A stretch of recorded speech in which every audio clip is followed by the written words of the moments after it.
Los pulmones de la tierra necesitaban respirar. Las personas odiaban más que amaban.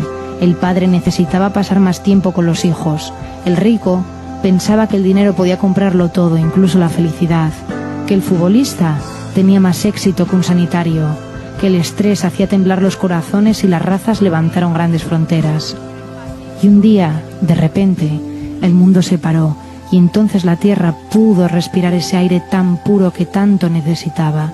Las personas, en su lejanía, se dieron cuenta de que todo lo que podían amar, amaban. De las caricias, abrazos y besos que antes eran insignificantes y que ahora valen millones.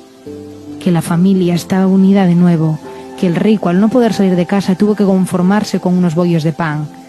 De cómo la gente salía a aplaudir cada día desde sus balcones, terrazas o ventanas a los verdaderos héroes, nuestros héroes.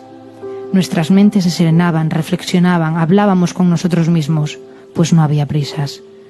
Y cuando ya todo estaba a punto de estallar, el mundo entero se unió, convirtiéndose los 5 continentes en tan solo uno. Querida yo, ¿verdad que es bonito mirar hacia atrás y ver cómo por muchos baches que nos ponga la vida, de todo sacamos una lección?